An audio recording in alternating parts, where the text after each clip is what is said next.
Here's a thought that might ruffle some feathers. Most people aren't missing their signs from the universe because the universe isn't talking. They're missing them because they never actually learned how to listen. The idea that spirituality is reserved for mystics and monks in far-off temples is one of the most outdated beliefs holding people back from their own spiritual growth. The truth is, the universe is in constant conversation with every soul brave enough to tune in, and the signals are already embedded in the fabric of everyday reality. What if the coincidence someone dismissed this morning was actually the most important message they'll receive this year? By the end of this piece, that question won't sound strange. It'll sound like the beginning of a real awakening. What it means to ask.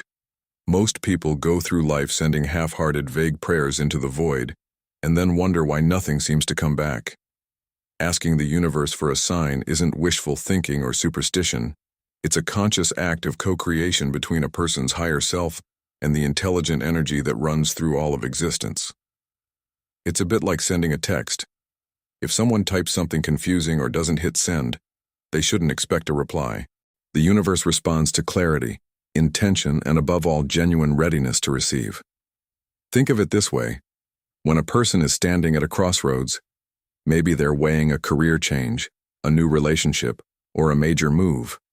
Their logical mind goes into overdrive, running calculations, building pros and cons lists, and still arriving at zero certainty. This is precisely where the spiritual dimension steps in, because the soul already knows the answer. It just needs permission to speak. Asking for a sign is essentially giving the universe formal permission to communicate in a language that bypasses the noise of the analytical mind and touches something deeper.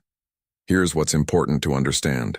This isn't about bypassing personal responsibility or waiting for the cosmos to make every decision. It's about entering a real dialogue with a consciousness far greater than any one person's limited perspective. It's about acknowledging that inner peace and clarity don't always come from thinking harder. Sometimes they come from letting go and opening up. And once someone truly gets that, the whole concept of spiritual vision starts making an entirely different kind of sense, one that quietly opens the door to everything that comes next. Clearing your energy. First, before anyone asks for anything from the universe, they need to check the signal. Energetic hypersensitivity, the heightened sensitivity that often accompanies spiritual awakening, means that a cluttered, anxious, or distracted inner state acts like static on a radio frequency, making it nearly impossible to send or receive a clear message. It's like trying to have a heart-to-heart conversation in the middle of a crowded stadium. The words might be sincere, but they simply won't land. Clearing one's energy isn't a bonus step. It's the foundation of the entire practice. A simple and powerfully effective way to do this is to meditate for just 5 to 10 minutes before making any request to the universe. One doesn't need an hour-long retreat or a Himalayan guru for this. Just a quiet space, eyes closed, and a few deliberate deep breaths. Books like The Power of Now by Eckhart Tolle are exceptional companions for this kind of practice, as they offer a grounded framework for silencing mental chatter and stepping into present-moment consciousness. When the mind goes quiet, the soul starts to breathe. And that's when the energetic portal between the individual and the universe swings open. There's also the matter of releasing resistance. Those invisible walls built out of doubt, fear, and old stories about how the universe never comes through. Every time someone says, "This never works for me," they're essentially slamming a door in the face of their own healing. Practices like journaling, breathwork, or even a quiet walk in nature can dissolve these blockages and restore the natural flow of energy between a person and the intelligent consciousness around them. With that inner space cleared, what comes next is where the real magic begins to unfold. The art of asking. Now that the energy is clear, it's time to formulate the actual request. And this is where most people make their first critical mistake. They ask for a sign without first getting specific about the question behind the sign. Before anyone asks the universe to show them something, they need to know what they're actually asking about. Is it the right moment to leave a job? Is a particular relationship worth pursuing? Is a creative project worth launching?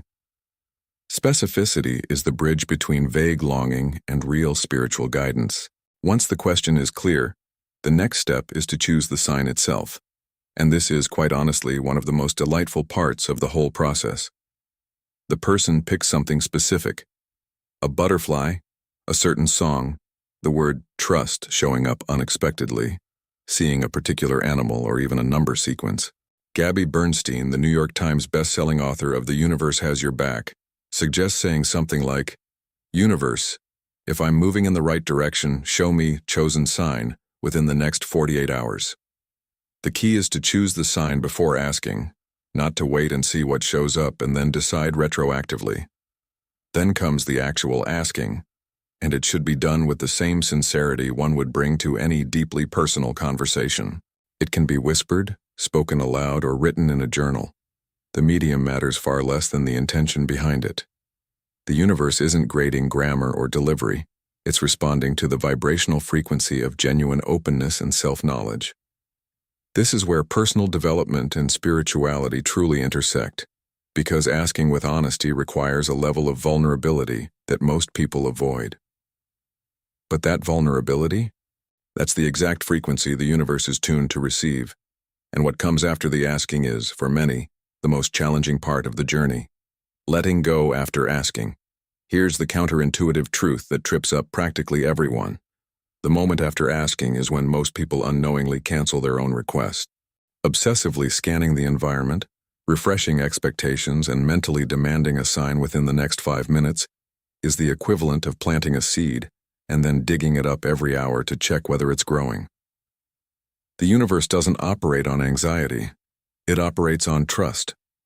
And trust, for many people in the early stages of their spiritual awakening, is the hardest muscle to build. The spiritual teaching at the heart of this step is called detachment, and it's one of the most misunderstood concepts in all of personal growth and mysticism. Detachment doesn't mean not caring. It means caring deeply about the question while releasing control over the answer. A practical way to practice this is to consciously hand the question over after asking. Something like physically writing it on a piece of paper and placing it in a surrender box, a technique popularized by Bernstein in her spiritual teachings. This symbolic act tells both the conscious mind and the universe, I asked, I trust, and now I let go. What's fascinating about this stage is that many people report receiving their sign almost immediately after they genuinely release the need to control the outcome.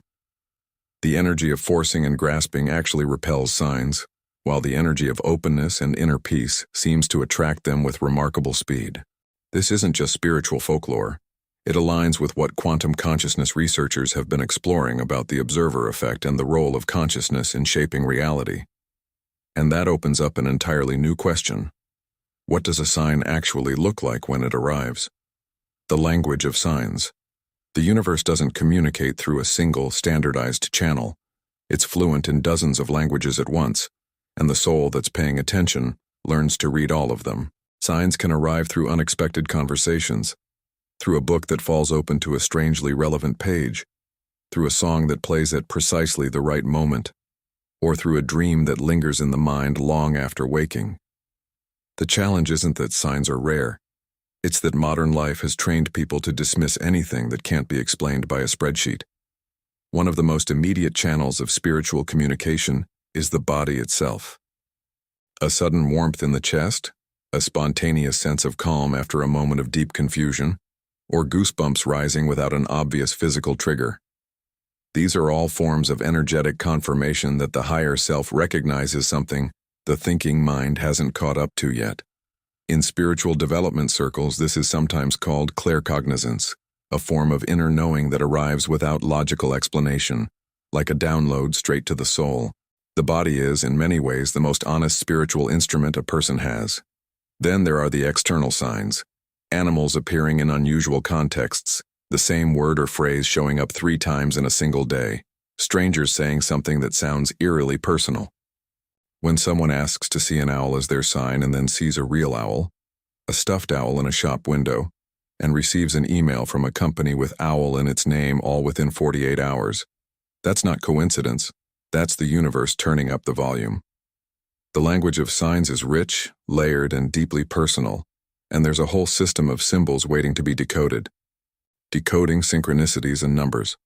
Carl Jung, the Swiss psychiatrist who coined the term synchronicity, defined it as a meaningful coincidence, an event that carries personal significance beyond its statistical probability. When two unrelated events collide in a way that feels profoundly relevant to the exact question one has been sitting with, that's synchronicity at work. And it's one of the most reliable signs that the universe is actively responding. It's the universe's way of saying without words, "Yes, I heard you, and here's your answer."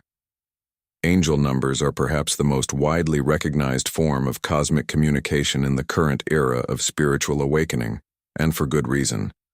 When someone keeps seeing 111 on clocks, receipts, license plates, and phone screens, the universe isn't running a glitch. 111 carries the energetic frequency of new beginnings and manifestation. Seeing 444 signals divine protection and stability. 555 announces that a major transformation is on the way. 222 speaks to alignment and harmony. The key is to pause in the moment of seeing and notice what the mind was focused on, because that's where the message is embedded. Dreams, too, are a profound spiritual portal through which the universe delivers guidance that the waking mind might otherwise block.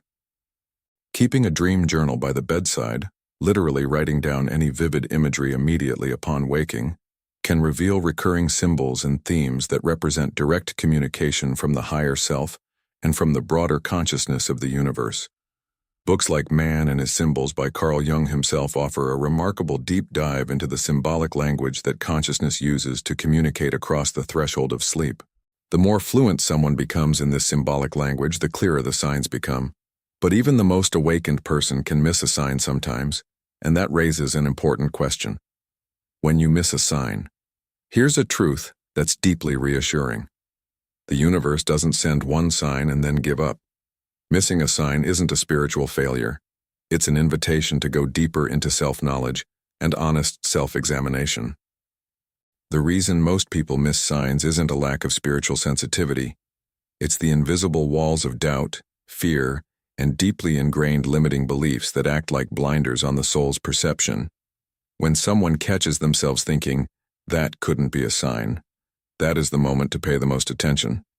The most common reason people miss signs is that the sign doesn't look the way they expected it to. Someone might ask for a butterfly and then dismiss the one that lands on their windowsill because they were looking for something more dramatic. Or they might receive a clear intuitive feeling, that deep settled knowing that something is right, and override it because it conflicts with what their logical mind had already decided. In the world of spiritual awakening, learning to trust the subtle is one of the most advanced and transformative skills a person can develop. The prescription for this is elegantly simple. Go back to presence and begin again. Re-clarify the question. Quiet the mind. Ask once more with fresh intention and genuine openness. And then, crucially, widen the definition of what a sign can look like, because the universe is endlessly creative and completely uninterested in fitting into anyone's preconceived narrative. The soul that keeps showing up with curiosity and humility will always receive what it needs, and knowing what to do with that guidance once it arrives is its own profound chapter. Integrating the sign into your life. Receiving a sign is not the finish line, it's the starting pistol. The whole point of asking the universe for guidance is to use that guidance to make braver, more aligned decisions in one's daily reality. This is where spiritual growth and practical personal development converge. The sign is the confirmation, but the transformation happens through action. A person who asks for a sign about changing careers, receives it clearly, and then does nothing has essentially had a beautiful conversation with the universe and then hung up the phone. Integration means honoring the sign by taking the next right step, even when it's small, even when it's scary. If the sign confirms that a relationship has run its course, the integration might mean having an honest conversation. If it confirms a new creative direction, integration might look like registering for that course, writing the first page of that book, or making that phone call that's been delayed for months. The universe rewards movement, and each step taken in alignment with received guidance tends to open another energetic portal of clarity and confirmation. There's a beautiful cumulative effect that develops over time for anyone who practices this consistently. The signs become clearer, the connection deepens, the gap between asking and recognizing shrinks dramatically. What once felt like a rare mystical experience becomes a fluent daily dialogue between the individual soul and the larger consciousness of the universe. This is what enlightenment looks like in the practical, everyday sense, not a permanent state of bliss, but a reliable, living relationship with something greater than oneself. And that relationship, once established, changes everything about how a person moves through the world. Time to elevate your soul. So here's the invitation. And it's meant to land with some weight. Everything covered in this piece isn't theory. It's a practice.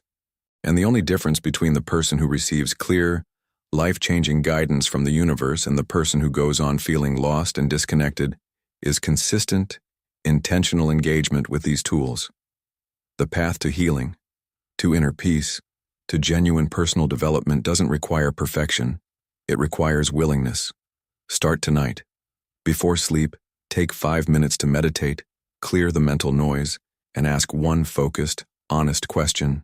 Choose a specific sign, a red bird, the word yes, a particular song, and then genuinely let it go. Tomorrow, move through the day with soft, open attention rather than frantic searching. Notice the body's reactions. Notice what keeps appearing. Notice the numbers. And when something triggers that quiet inner recognition, that feeling of wait, that's it. Don't dismiss it. Trust it. Act on it. Here's the question worth sitting with tonight. What is the one area of life where a clear sign from the universe would change everything? What's the question that keeps circling back, demanding an answer? Because the soul already knows. The universe is already answering. The only thing left is to stop drowning it out. If this content is stirring something real, subscribe to the channel and enable notifications. Because this is just the beginning of a deeper conversation about consciousness, calling, and what it truly means to elevate your soul and live in full alignment with the universe.